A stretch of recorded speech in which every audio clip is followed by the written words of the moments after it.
Hey guys, it's Brittany, and today I decided to bring you another Pinned There, Done That video. With Valentine's Day coming up, there is a lot of temptation and chocolate and pastries everywhere you look. So I decided to look for a healthy alternative that you can treat yourself to and not feel guilty about. So the recipe I'm going to make for you today is healthy chocolate cookies, and they are made with avocado, which sounds really bizarre, but I'm excited to try them and see how they taste. So this recipe is super healthy because it has no butter, no flour, and no sugar in it. And there are a couple different variations you can do, but I'm just going to walk you through the one I chose. So this recipe is, I found it on Pinterest, but it's from thesmoothielover.com. And the ingredients you're going to need are an avocado. You're going to need 100 grams of avocado, which is basically just one full small avocado. And then a banana, half a cup of cocoa powder. She recommends using dark chocolate, but I don't have that, so I'm just using regular cocoa powder that's unsweetened. About a third cup of dark chocolate chunks or chips, baking soda, and an egg. So let's just get started. If you don't want to use a banana in this, what she uses is coconut sugar, but she did try it with a banana, so that's the way I'm going to try it. So it seems very, very simple. Let's just get into it. Like I said, I haven't tried this recipe, so we're going to see how it goes. You're going to start by preheating your oven to 350 degrees and lining a baking sheet with parchment paper. She also recommends using a hand mixer, which I don't have, so I'm going to just be using my big stand mixer here. So you're going to start by mixing the avocado and, in this case, banana. If you were using coconut sugar, you would mix just beat them until they're well blended together.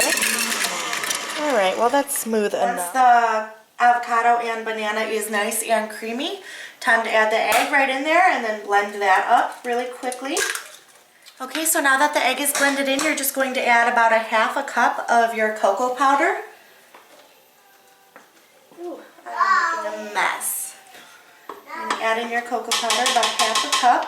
And you're also going to add in half a teaspoon of baking soda. Let's get that all blended together.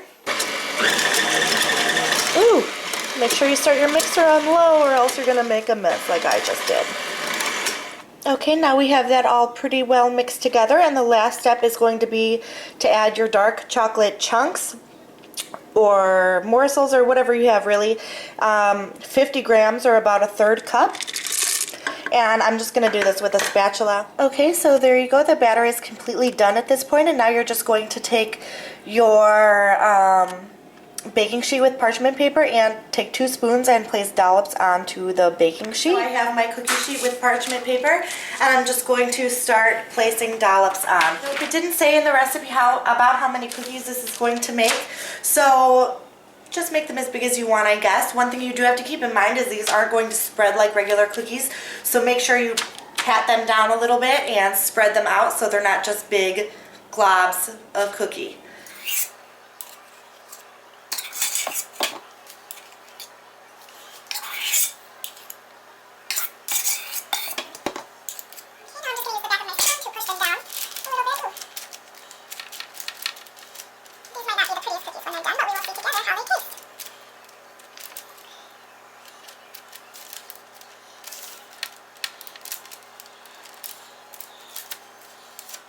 So here are my cookies. I'm just going to pop them in the oven that's been preheating at 350 degrees for about 8 to 10 minutes. You'll know that they're ready because they won't be so stuck to the parchment. Okay, so it's been about 10 minutes now that they've been in the oven, so I'm just going to go ahead and pull them out. Right out of the oven, this is what they look like. I don't know if you can see them well.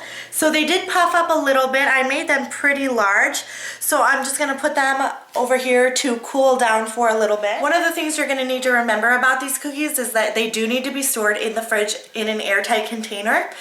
And then the other thing is, on the website it said, the girl who wrote the blog or whatever said that she thinks they taste much, much better when they are completely cooled and cold.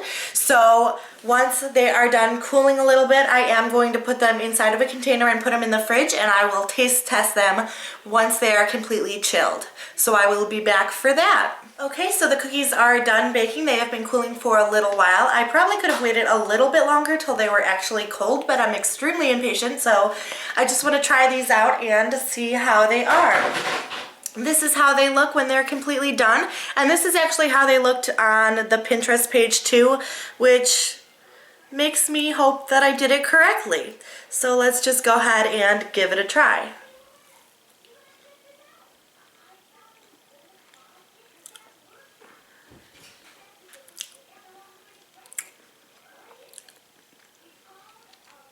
So it is good, but it's not extremely sweet. It's a little bit bitter.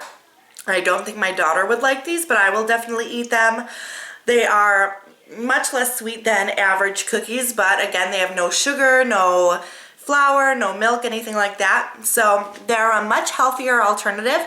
And if you wanted to add a little bit of sweetness, I suggest maybe adding a little bit of honey or even using milk chocolate chips or something. So I'd say this Pinterest tutorial was definitely a success. I probably will make these again.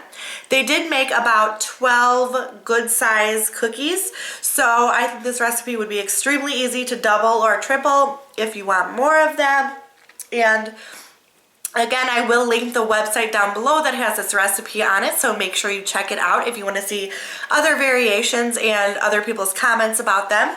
And as always, thank you guys so much for watching. If you have anything else from Pinterest that you would like me to try out, just let me know in the comment section down below and I will be sure to do that. If you haven't already, please subscribe and I will talk to you guys later. Bye guys!